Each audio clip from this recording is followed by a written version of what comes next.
Hello students, NCERT class 6 పాలిటీలో chapter 3 గురించి నేర్చుకుందాం. What is government. సో దీంట్లో గవర్నమెంట్ గురించి, ఎలక్షన్ ప్రాసెస్ గురించి క్లియర్గా మెన్షన్ చేసినారు. సో ఇది బేసిక్స్ అనమాట దాని గురించి.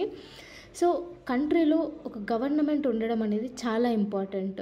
రోడ్స్ వేయాలన్నా, స్కూల్స్ బిల్డ్ చేయాలన్నా, సోషల్ ఇన్ఫ్రాస్ట్రక్చర్ పెంచాలన్నా, మళ్ళీ ఆనియన్ ప్రైసెస్ పెరిగితే దాన్ని తగ్గించాలన్నా, ఎలక్ట్రిక్ సప్లై ఇంక్రీజ్ కావాలన్నా, సోషల్ ఇష్యూస్ ఇవన్నిటికీ ప్రాపర్ యాక్షన్స్ తీసుకోవాలి అన్న, పువర్ పీపుల్కి హెల్ప్ చేయాలి అన్న, పోస్టల్ సర్వీసెస్, రైల్వే సర్వీసెస్ చేయాలన్నా, కంట్రీ బార్డర్స్ని ప్రొటెక్ట్ చేయాలన్నా, వేరే కంట్రీస్తోని మనం పీస్ఫుల్ రిలేషన్స్ మెయింటైన్ చేయాలన్నా, సిటిజన్స్కి, ఇండియన్ సిటిజన్స్కి మంచిగా తిండి దొరుకుతుందా, హెల్త్ ఫెసిలిటీస్ అవన్నీ చూసుకోవాలి.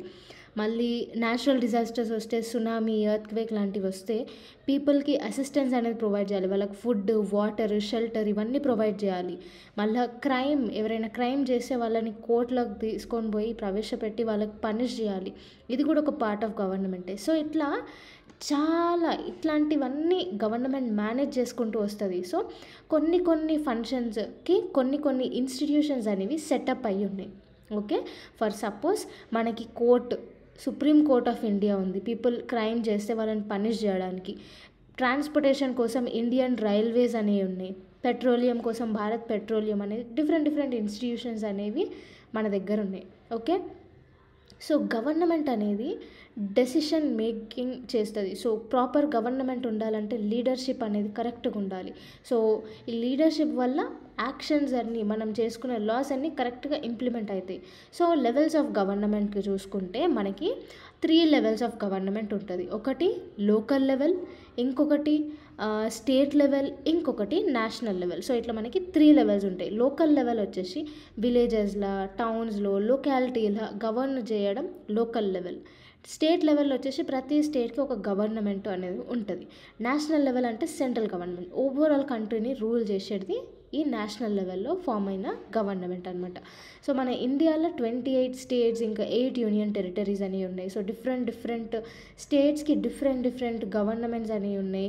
యూనియన్ టెరిటరీస్కి డైరెక్ట్ సెంట్రల్ గవర్నమెంటే రూల్ చేస్తుంది. సో ఇట్లా మొత్తం రూల్ చేసేది సెంట్రల్ గవర్నమెంట్ అయితే, డిఫరెంట్ స్టేట్స్కి రూల్ చేసేది పర్టికులర్గా స్టేట్ గవర్నమెంట్. ఈ స్టేట్ గవర్నమెంట్ కూడా సెంట్రల్ గవర్నమెంట్ ఏమేమి ఆదేశాలు ఇస్తుందో అవన్నీ ఇది పాటిస్తుంది అనమాట. ఓకే, సో ఇట్లా మనకి different local levels, state levels, national level లాగా గవర్నమెంట్ అనేది డివైడ్ అయిపోయి ఉంది. సో దీన్ని డీసెంట్రలైజ్డ్ ఫార్మ్ ఆఫ్ గవర్నమెంట్ అని కూడా అంటాం. ఓకే, సో ఇప్పుడు లాస్ అండ్ గవర్నమెంట్ గురించి చదువుకుంటే, గవర్నమెంట్ లాస్ని తయారు చేస్తుంది, మళ్ళీ ఎన్ఫోర్స్ చేసేది అదే, అందరూ ఫాలో అయ్యేటట్టు చేసేది కూడా మన గవర్నమెంటే.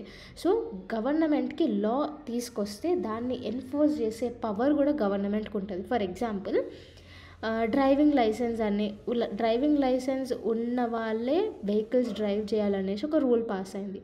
ఒకవేళ లైసెన్స్ లేకుండా డ్రైవ్ చేస్తే వాళ్ళకి ఫైన్ అయినా ఇస్తారు, లేకపోతే జైల్లో అయినా పెడతారు. సో ఇట్లా ఇదంతా ప్రాసెస్ అంతా చూసుకునేది మన గవర్నమెంటే. సో గవర్నమెంట్ యాక్షన్స్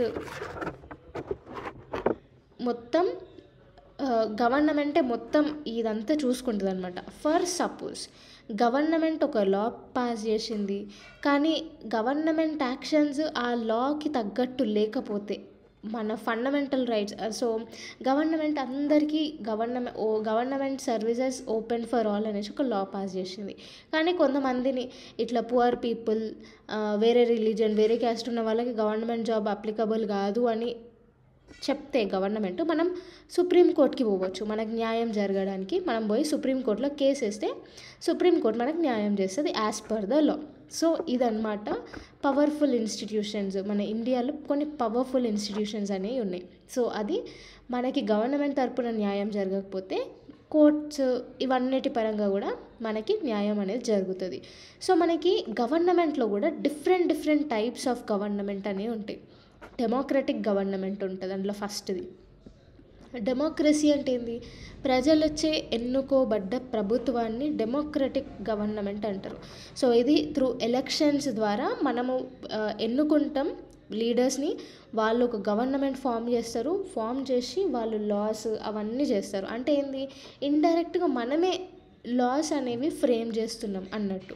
ఓకే, ఇంకొక టైప్ ఆఫ్ గవర్నమెంట్ ఉంటుంది, అది మోనార్కీ అంటే కింగ్స్ క్వీన్స్ రూల్ చేస్తారు. సో ప్రజలతోని వాళ్ళకి ఎక్కువ కనెక్షన్ అనేది ఉండదు, వాళ్ళు ఏం చేస్తారో అదే ఫైనల్ డెసిషన్ అనమాట. కానీ డెమోక్రటిక్ ఫామ్లో మనం ఏమనుకుంటే అది అవుతుంది లా లాగా. కానీ మోనార్కీలో అట్లా కాదు, వాళ్ళు ఏమనుకుంటే అది మనం చచ్చినట్టు పాటించాలి, అదే మోనార్కీ. సో దీన్ని ఓవర్కమ్ చేయడానికి చాలా కంట్రీస్ దీనికి అగెయిన్స్ట్గా ఫైట్ చేసి ఫైనల్గా డెమోక్రటిక్ కంట్రీని అచీవ్ చేసినాయి. అట్లా చాలా ఉన్నాయి. సో ఇదేంటంటే హ్యూమన్ రైట్స్ని వయలేట్ చేసుకుంటూ కూడా కొన్ని మొనార్కియల్ గవర్నమెంట్స్ అనేవి ఉంటాయి. ఓకే, సో డెమోక్రటిక్ గవర్నమెంటే కొంచెం సేఫ్ అనమాట, ప్రజలు ఎట్లా అనుకుంటే అట్లనే రూల్ చేస్తారు. సో డెమోక్రటిక్ గవర్నమెంట్లో మెయిన్ ఫీచర్ ఏంటి అంటే ప్రజలకి ఎన్నుకునే పవర్ అనేది ఉంటుంది. ఓకే, మన ఇండియా అనేది ఒక డెమోక్రసీ. సో ప్రజలు వాళ్ళని ఎలెక్ట్ చేసుకునే పవర్ ఉంటుంది. సో దీన్ని రిప్రజెంటేటివ్ డెమోక్రసీ అని కూడా అంటాం. సో రిప్రజెంటేటివ్ డెమోక్రసీ ద్వారా మనము రిప్రజెంటేటివ్స్ని ఎన్నుకుంటాం, వాళ్ళు గవర్నమెంట్ ఫామ్ చేసి మనకి ఏమేమి లాస్ అవసరమో అవన్నీ ఫ్రేమ్ చేస్తారు. అట్లా గవర్నమెంట్ అనేది ఫామ్ అవుతుంది. సో మనకి యూనివర్సల్ అడల్ట్ ఫ్రాంచైజ్ అనేది మనం పాటిస్తాం అనమాట. అదేంటి అంటే అందరూ ఎవరైతే 18 ఫుల్ అవుతాయో వాళ్ళందరికీ ఓటింగ్ రైట్స్ అనేవి ఉంటాయి. ఉమెన్ కానీ మెన్ కానీ అందరికి ఉంటుంది. ఏ రిలీజియన్ క్యాస్ట్ ఇవన్నీ ఏం డిస్క్రిమినేషన్స్ ఏముండవు. ఎవరైనా all adults in the country are allowed to vote under democratic country. So ప్రతి డెమోక్రటిక్ కంట్రీలో యూనివర్సల్ అడల్ట్ ఫ్రాంచైజ్ అనేది ఉంటుంది. కానీ అంతకుముందుకి వరల్డ్ వార్ 1 టైంలో ఏమవుతుందంటే యుఎస్ఏ ఇట్లాంటివి మనకంటే చాలా అభివృద్ధి చెందిన దేశాలు, కానీ ఇట్లాంటి దేశాలలో కూడా ఉమెన్కి ఓటింగ్ రైట్స్ అనేవి ఇవ్వలేరు. సో ఏమైందంటే ఉమెన్ ఇంకా పువర్ పీపుల్కి ఓటింగ్ రైట్స్ ఇవ్వలేరు. చాలామంది ఈ ఓటింగ్ రైట్స్కి ఫైట్ చేసినారనమాట. కానీ ఏమవుతుందంటే వరల్డ్ వార్ 1 తర్వాత మెన్ అందరూ వార్లో ఫైట్ చేయడానికి వెళ్ళిపోతారు. సో వర్క్ చేయడానికి ఉమెన్ అందరినీ హైర్ చేసుకుంటారు. అప్పుడు ఉమెన్కి అర్థమవుతుంది, అరే మేము కూడా వర్క్ చేయొచ్చు అనేసి వాళ్ళు రియలైజ్ అవుతారు. మేము కూడా ఈక్వల్గా డెసిషన్ మేకింగ్ ప్రాసెస్లో మేము థింక్ చేయొచ్చు, మెన్కి ఈక్వల్గా మేము ఉండొచ్చు అని. ఈ అన్ఫేర్ స్టీరియోటైప్స్ ఏవైతే ఉంటాయో ఓన్లీ మెన్నే వర్క్ చేయాలి, ఓన్లీ మెన్కే డెసిషన్ మేకింగ్ పవర్ ఉంటుంది అని, ఈ స్టీరియోటైప్స్ అన్నీ వెళ్ళిపోతాయి అనమాట ఉమెన్కి. అప్పుడు ఉమెన్ ఒక మూమెంట్ స్టార్ట్ చేస్తారు, మాకు కూడా ఓటింగ్ రైట్స్ అనేవి కావాలి అని. ఆ ఉమెన్ మూమెంటే ఉమెన్ సఫరేజ్ మూమెంట్ అనమాట. సఫరేజ్ అంటే right to vote movement. So అట్లా 1920లో అమెరికాకి ఉమెన్ రైట్ టు ఓట్ అనేది వచ్చింది. తర్వాత 1928లో యూకేలో ఉమెన్ రైట్ టు ఓట్ అనేది వచ్చింది. సో ఇట్లా right to vote universal adult franchise అనేది మెల్లమెల్లగా అన్ని కంట్రీస్కి ఎస్టాబ్లిష్ అవుతూ పోయింది. సో మన కంట్రీలో చూసుకుంటే ఇండిపెండెన్స్ కంటే ముందు మన దగ్గర కూడా ఓటింగ్ రైట్స్ లేకపోతుండే. ఓన్లీ ఎడ్యుకేటెడ్ మెన్, ఎవరికైతే ప్రాపర్టీస్ ఉంటాయో వాళ్ళు మాత్రమే ఓటింగ్ చేయాలి అని ఉంటుండే. కానీ ఇదంతా ప్రాక్టీస్ చూసి గాంధీజీ షాక్ అవుతాడు అనమాట. అసలు ఏంది అన్ఫేర్నెస్ అనేసి గాంధీజీ యూనివర్సల్ అడల్ట్ ఫ్రాంచైజ్కి డిమాండ్ చేస్తాడు. 1931లో ఆయన జర్నల్ యంగ్ ఇండియా జర్నల్లో వెల్త్ కంటే క్యారెక్టర్ ముఖ్యం, లిటరసీ కంటే ఆనెస్ట్ వర్క్ చేసే పర్సన్స్ ముఖ్యం అనేసి ఓటింగ్ రైట్స్ అనేవి ఈ క్యారెక్టర్ని బేస్ చేసుకొని వాళ్ళ వర్క్ని బేస్ చేసుకొని మనం ఓటింగ్ రైట్స్ అనేవి ఇవ్వాలి, లిటరసీ వెల్త్ ఇట్లాంటి వాటి మీద బేస్ చేసుకొని ఓటింగ్ రైట్స్ ఇవ్వద్దు అనేసి గాంధీజీ ఆయన జర్నల్లో రాసుకొని వస్తాడనమాట.